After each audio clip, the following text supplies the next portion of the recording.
It could be one of the most important videos I've ever made. It's not been the most exciting, but this one, there's not much information out there on this topic. And what we're going to be looking at is the root of Jesse and the stem of Jesse. Yeah, and there's about 4 Bible quotes on this. It's a very dry, just me talking here with a few pictures, and then we'll go into the Bible software. It's a bit like the old style videos, really. And really, why is this video so important? It's because what we are seeing here is something that I've become increasingly aware of, and I thought I'd share it with you, is the Old Testament and the New Testament are not separate books. Yeah, they are just one continuous line, and that's it, one continuous form, whatever you want to call it. They're not 2 separate books. And why am I saying this? Because if you look at the timeline, you could say about, say, 2/3, if you've got the hard copy, 2/3 of the Bible is the Old Testament and 1/3 is the New Testament. And basically the Old Testament is the build-up and the forming of the Old Covenants, and then basically the lead-up to the New Covenant, isn't it? That's what it's all about. And that's what I'm saying. If you actually just read the New Testament, then I've said this before, all you're doing is getting, that's what we should be reading, that's for us, isn't it? But the thing is, you're not getting the context. It's like reading one Bible verse, or 2 or 3 Bible verses, but there's 20 in the chapter. You're taking the meaning from those 2, 3 verses, but you're not getting the full context, as in looking at the whole chapter. And it's the same as reading the New Testament and not reading the Old Testament. You need the context. And there's so much. I do love the Old Testament. In point of fact, a lot of the time I prefer it to the New Testament. I've read it a number of times. I just don't seem to be learning that much anymore. Most of the stuff sticks in, but the Old Testament is a real challenge to try and understand, especially Isaiah and these old prophets, the big ones. And then even going back, I'm reading the Torah. That's what I'm reading at the moment, the Torah. And I'm learning so much there you wouldn't believe. But a lot of it's very much for the Jews, isn't it? And the thing is, these 4 Bible quotes I'm going to come up with, they were mentioned in another video. It's called the 2022 Bright Star, which I released, I think it's about a year ago. I suggest you watch it. It is mentioned there, but I just sort of gloss over the surface. That was something I found in the tabloid papers, which I don't normally take much notice of, but there was a rabbi found something in the Torah, and it's one of those Bible verses that you just go straight past. You wouldn't even see it, but it ties up with Revelation, and that video I strongly recommend. This Bible verse is the same thing. It's one of those verses you sort of read the Bible, and you'll come to this. I think it's near the beginning of the chapter. It's in the beginning of the chapter of Isaiah. I think 11:1 it is. You will see. It's something you look at and you think, and you just go straight past. You sort of question it. You think the root of Jesse, and you look at it and you think it doesn't really. It's not something that leaps out, but it did for me. I investigated it further, and you've got to do cross-referencing and stuff like that, and it does correspond to something that is mentioned in Romans, and it's mentioned in Revelation 5, and it's also mentioned in Revelation 22. Revelation 22 is the last chapter of Revelation, and Jesus is actually there, and basically it's about literally half a dozen verses from the end, and he comes out with this statement, and I'm not going to give the game away. The way I found it was I had this overpowering urge to read about David, yeah, and I started reading about that, and then I sort of went to Isaiah, and then I saw this root of Jesse thing, and it just leapt out, you know. And then I started doing cross references on there, and then it led me to Revelation, and then from Revelation to Romans, and that's it. And that's all there is just these four Bible verses. But it also led me to Matthew as well. Matthew 1. Yeah, we're talking like round about sort of Mary's time, that sort of thing, when she's, you know, the angel Gabriel, all this sort of stuff, you know. So it is a crucial verse, it really is. And it just shows that there is Isaiah, is mentioned Isaiah, and obviously David is from the Old Testament, and there's a tie up there with Mary. There's the mention of the root of Jesse, so we're getting into the sort of the house of David, the bloodline, this sort of thing. And it goes into the New Testament. Paul mentions this, what Isaiah said, he mentions it, the same line. And then you see it's mentioned up in heaven, in Revelation 5, and then it's mentioned at the end, he actually says it himself. He confirms it, And this is very interesting because I think, I'm not going to go at the Jewish people here, but they're in denial that Jesus was actually the Messiah. And they know that the Messiah is referenced in the Old Testament, is referenced many times. I can't remember how else. I think somebody said about 50. It may be 50, something like that. But certainly it's referenced in Genesis very early on. I think maybe even as early as Genesis 4 or something like that.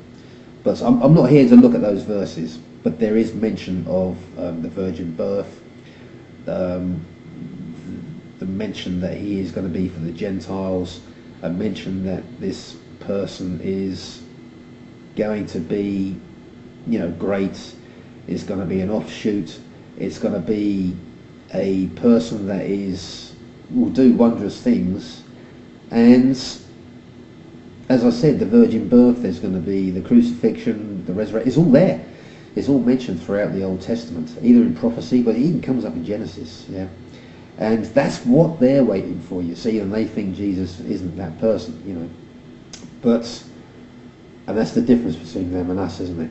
But, so what we're going to do is, that to me just demonstrates that the Old and New Testaments, they are very connected. You can't just tear one apart from the other. They're not separable. They are joined together at the hip, like sort of husband and wife sort of thing, isn't it? And just reading the New Testament on its own without reading the Old Testament, you're losing the context of how the New Covenant came about, isn't it? I mean, I suggest anybody, if you want to understand our New Covenant is, how I define it, is freedom. We're free from all that legalism and obligation, those 600 laws. I suggest if you live in London or in New York, I think New York, they've got the Jewish community there, the Orthodox Jews. Go and see the Orthodox Jews, not the secular ones, the ones that wear the black hats and all the rest of it. Go there for a day. Spend a day there, going where they eat, where they drink, and just walk around. That's what I did. I took pictures a while back, and I'm going to put them on this channel in the future. I'm trying to get some more. I only got about 5 or 6. They're difficult to photograph, But go in those communities and just sit around, and you'll get some looks. But just watch what they do, and you'll see so much. It will open your eyes, and you'll realise everything they do. If you go back there again the following day, it's the same thing again. They just go for this routine, this routine every day, and it is an eye-opener. You realise they've got balls and chains and shackles and all the rest of it. They are tied down with this law because they let the Lord down so many times before, isn't it? And that's what I'm saying. That is, I don't know what you call it. It's not freedom, is it? Whereas we have freedom. We have the Spirit inside us, isn't it? And that's the difference. We are controlled that way, whereas they are controlled externally by laws and by their actions, everything they do, isn't it? So I strongly suggest that you go and do that, and that'll give you an idea about the law and the Old Testament, and then you'll realise, you'll appreciate, as a Christian, you think, good grief, we've got it easy. We really have got it easy. I'm going to go over now into these 4 Bible verses and just show you what I've found, and it is an eye-opener. Welcome to part 2, and this is where we look at the actual Bible quotes. I'm using the Xiphos software. Regulars will know this software, I haven't used it for a while. King James Version 1769 with strong numbers, no morphology on this. Over here, treasury of scripture knowledge. This is the Strong's numbers, which I won't be using on here. The Strong's here as well, and this is basically, if I click on one of these here, that verse, you come up with some descriptions, and then you get all the cross references, which if I click on that, they appear over here. So what I'm going to do is I'll just go through this very quickly. This is a quick second part of the video, and we're going to look at, basically, I looked at 1 Samuel and 2 Samuel, as I explained, the journey I went on, and all these things you go on, they're like a journey, and I love these things, you know. I read David, had it in my mind to read David. I thought, okay, we'll read David. So I read David and came to the conclusion, I thought, who is this Jesse? I thought, well, Jesse is his father. Yeah, and then for some reason I started looking around. I thought, where else does he appear? And he comes up in Isaiah. He comes up twice in Isaiah. And there is mention with the other prophets as well, Jeremiah and Zechariah. So let's get into this. Isaiah 11:1, this is where this term comes from. And there shall come forth a rod out of the stem of Jesse, and a branch shall grow out of his roots. It's called the stem of Jesse here. If we go into Isaiah 11:10, you got to remember this is a long way before Jesus was even born. This is Isaiah 11:10, and in that day there shall be a root of Jesse, which shall stand for an ensign of the people. To it shall the Gentiles seek, and his rest shall be glorious. Yeah, and then this is where I was led. You see the cross references here. I'll click on this. You got Romans 15:12 and Revelation 22:16, and that's where. Also, if you go back on the other one, I'm not going to go back on that, but there is mention of Revelation 5:5, and you'll see why it is a cross-reference. It's not coming up on this one. In point of fact, let's just go back. Isaiah 11:1. Let's just have a look at the cross-reference. There it is, Revelation 5:5. So Revelation 5:5, 22:16, and as you can see, I've got them up here. And we've got a mention in Acts. I'll be coming back to that in a minute. So let's go to... So basically these two are the Old Testaments. What I'm going to do, before I do that, let's go into the other two prophets. They mention something as well, not quite the same, but Jeremiah 23:5. Let's read what Jeremiah says. Behold, the days come, saith the Lord, that I will raise unto David a righteous branch, and a king shall reign and prosper, and shall execute judgment and justice in the earth. He's saying pretty much the same thing, isn't it? We go to Zechariah 6:12. And speak unto him, saying, Thus speaketh the Lord of hosts, saying, Behold, the man whose name is the branch, and he shall grow up out of his place, and he shall build the temple of the Lord. Again, this is another prophecy concerning Jesus again. Well, we say Jesus, the Messiah. Yeah, let's keep it accurate. Now, if we go back to Romans 15:12, all that what I just mentioned there's the Old Testament, and then you start to see what I'm talking about, how the Old and the New Testament are very much intertwined. This is Paul, talking here, and this is the Pauline epistles, and this is Romans 15:12. He calls Isaiah, but that is Isaiah. But because he says the exact same word, you'll see. Romans 15:12. And again, Isaiah saith, There shall be a root of Jesse, and he that shall rise to reign over the Gentiles, in him shall the Gentiles trust. And where's he taken that from? He's taking it from Isaiah 11:10, isn't it? And in that day there shall be a root of Jesse, which shall stand for an ensign of the people. To it shall the Gentiles seek, and his rest shall be glorious. Doesn't use the exact wording, but that's where he's taking it from, yeah. So he has acknowledged that Jesus was the Messiah. This is coming from Paul, the Pauline epistles, yeah. So there's a link there into the New Testament there. And if we go into Revelation, this is obviously prophecy. We're going ahead into the future. This is up in heaven. Yeah, if you know Book of Revelation, this is where they're trying to find someone to open the seals. Who is worthy to open the seals? and that, you know, that they can't find anybody. And then one of the elders says this is Revelation 5:5. And one of the elders saith unto me, Weep not, behold, the Lion of the tribe of Judah, the root of David, hath prevailed to open the book and to loose the 7 seals thereof.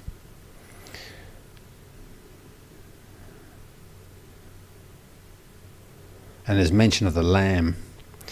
Yeah, it's the actual Lamb that opens it. Yeah, and we know the Lamb is Jesus, isn't it? So here it's called the root of David.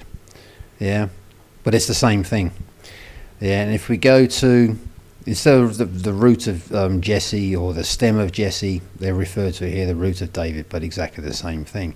In point of fact, if you actually click on this and we go to the cross references, you see, look, they come up. Isaiah 11:1, 10, which is what I've got here. Isaiah 11:1, 11:10, Jeremiah 23:5, Jeremiah 23:5, Romans 1:3, Romans 15:12. It's the same thing. Yeah, there's the link there, going all the way across the New Testament and also into the Old Testament as well. And then finally, this is the killer verse. Is this one here. This is, we're talking about 6, how many verses are we from the end? 21.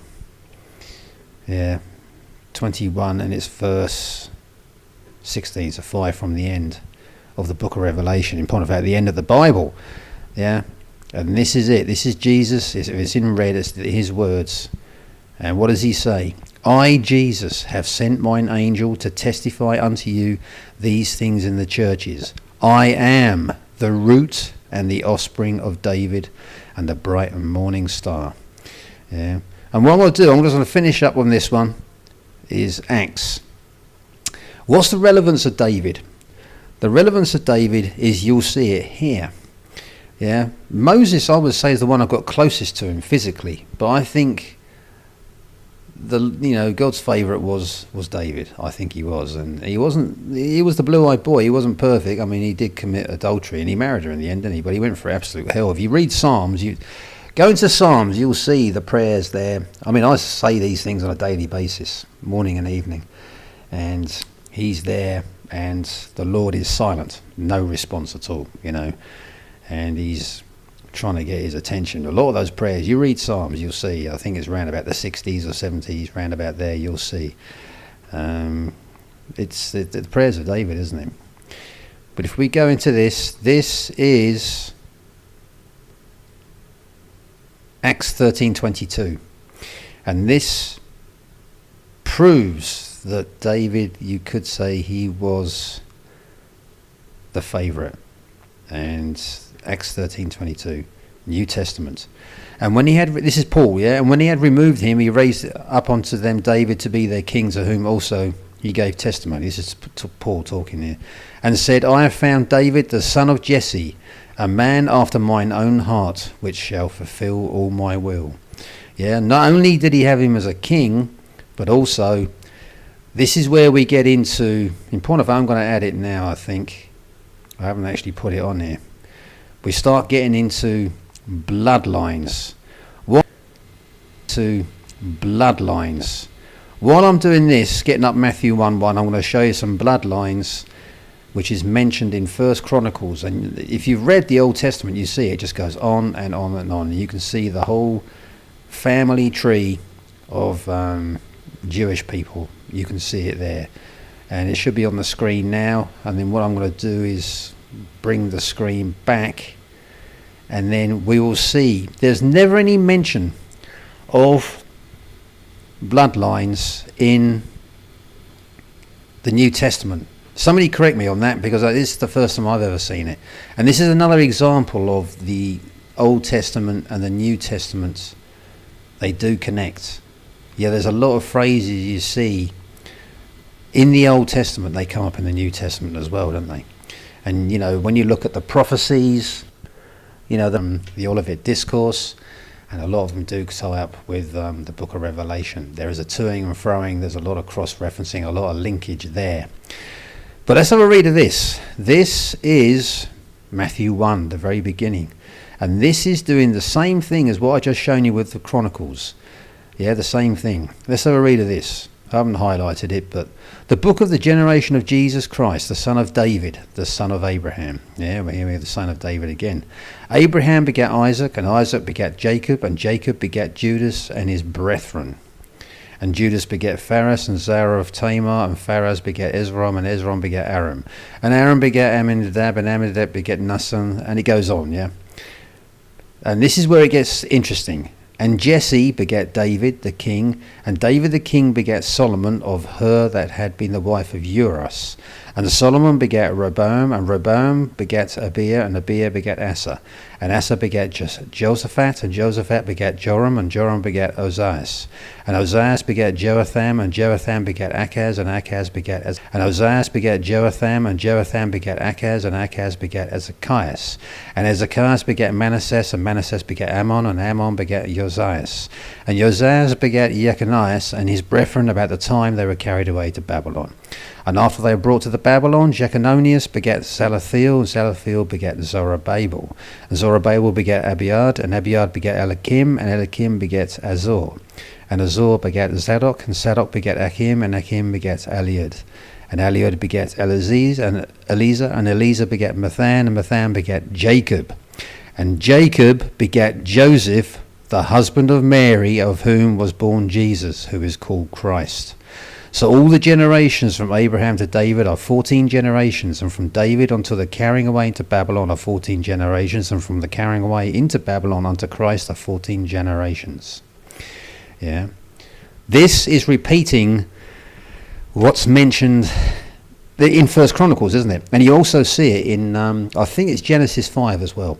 There's mention of this begat, begat, begat. They go on, and they actually give the ages, and then they give the sons and the daughters that actually came. You know, going right back to Genesis. And that's what I'm saying. There is a very strong link between the Old and New Testament. You can't ignore the Old Testament. It always comes through all the time. I'm not promoting it, but I'm just saying, you know, you can see. And basically, if we go into that, this is what's being referred to here. And it's mentioned here, Mary was espoused to Joseph, yeah, and they had the child of the Holy Ghost. I mean, the child, Jesus, it was a virgin birth. You know, she conceived from the Holy Spirit or the Holy Ghost, and a lot of people are saying that Mary wasn't the house of David. They're saying that she was the maybe the house of Aaron. We don't really know, because she was related to Elizabeth, and we know who Elizabeth was, don't we?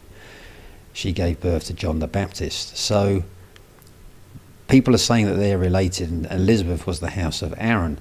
But the thing is this, it doesn't matter, because at the end of the day, the bloodlines are always taken from the male side.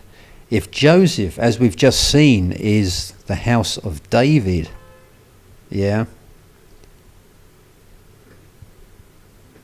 if Joseph is the house of David, then basically when Mary married Joseph, regardless of whether Joseph got her pregnant or not, she came into the house of David, and she entered into the bloodline in the female form of it, yeah, and that's how it works. And basically prophecy was fulfilled. And this is something I think that probably the Jewish people may deny. They may deny this very strongly on that basis. But you can't deny the prophecy is there. But this is just an example, people, of, as I'm saying, even the pictures you've seen of this sort of shoot coming out of this tree stump, you can't separate. The tree stump is the Old Testament, and the new shoot coming out, that is Jesus, and that is us. Yeah, and that's it. And you can go into, I suggest you read the parable of I think it's called the parable of the seeds, isn't it? That ties up very strongly with this sort of mention. But if we go back to Revelation 22:16, read this verse again. I, Jesus, have sent mine angel to testify unto you these things in the churches. I am the root and the offspring of David and the bright and morning star. He's confirming him himself. He is saying, Paul mentioned in Romans 15:12, yes, it was him. He is the Messiah. They mention up in heaven in Revelation 5:5, don't they? They say, who's worthy to open the seals? Yeah, the seals of Revelation. There's nobody worthy here to do it. The Lamb, it was him. It was the root of David, they called him, isn't it? And he is saying here, I am the root and the offspring of David and the bright and morning star. And basically this bright and morning star, I suggest you go and watch the 2022 Bright Star, the video. Go and watch it because I explain everything in there. And it's proving reasonably popular. But that's it, people. I just thought I'd share that with you. That's a typical journey that you can go on just by starting off with, I think this one is the one I prefer. And in that day there shall be a root of Jesse, which shall stand for an ensign of the people. To it shall the Gentiles seek, and his rest shall be glorious. It's one of those verses, and let's read the other one again. 11:1. And there shall come forth a rod out of the stem of Jesse, and a branch shall grow out of his roots. And you look at it and you think, well, what's that all about? It doesn't mean anything, and you just go through, doesn't you? And the Spirit of the Lord shall rest upon him, the Spirit of wisdom, understanding. Then it makes it a bit clearer. But by then you probably missed this verse. But when you actually click on this and start looking at the cross references, that's when there's so many. You realise there's so many here. But I've got them all here: Zechariah, Revelation, and 5:5, 22:16. And as I read here, Matthew 1:6-16. We just read it, haven't we? That big long bloodline is mentioned, and there it is, Jesse. There's other ones here as well. 1 Samuel 17:58. I've just read Acts 13:22, 23. Romans 15:12. I've just mentioned Luke. There's something there. That's further reading for you, people. Yeah, there's some more here. Jeremiah 23:5, which I've just read. There's another one here, 33:15. Zechariah 3:8, 6:12. You can see all this stuff is the Old Testament, all linking. When it comes to Jesus, like they say, the Olivet Discourse, when you go on there and you look at the cross references that come off there, it's absolutely chocker, just absolutely rammed. You could spend a couple of weeks trying to analyse that stuff, and that's it. But very, very important this, and basically it proves that Jesus was mentioned going right back to Genesis, I think it was 3, wasn't it? That's how far back he's actually been predicted. Slightly coded in a lot of times. But it proves that the Bible, there are a lot of keys in the Bible. One verse, you can read it and you can just go straight past it. Yeah. It's like if you look at that Bright Star video, it's numbers, I can't remember the name of it. You read that verse, there's no way on earth I would have seen it. I looked at it. When I looked at it, I thought, yeah, there's something here. But I mean, just reading it within the actual chapter, you just go straight past it. You wouldn't see anything at all. And that's what I'm saying. Anyway, that's the end of this video, people. I thought I'd share that with you.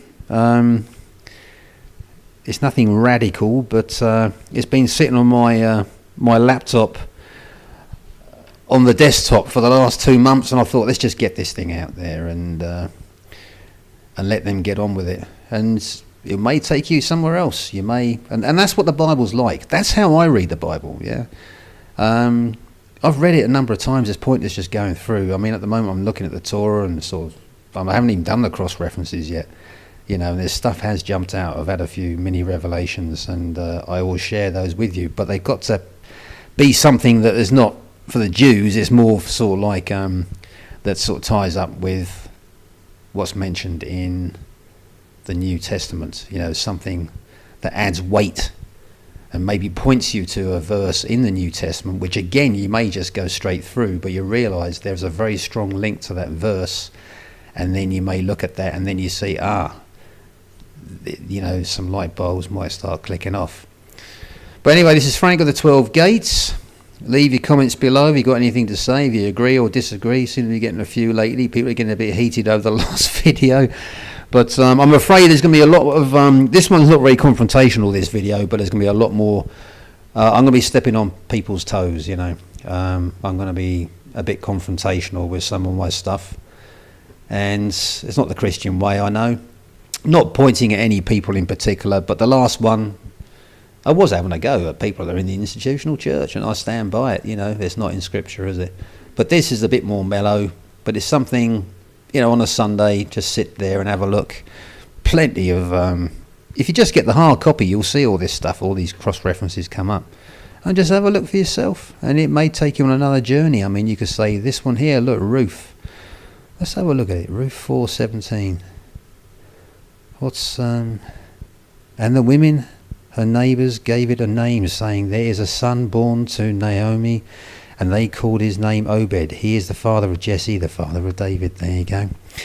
And there you go. There's a word. That's Naomi.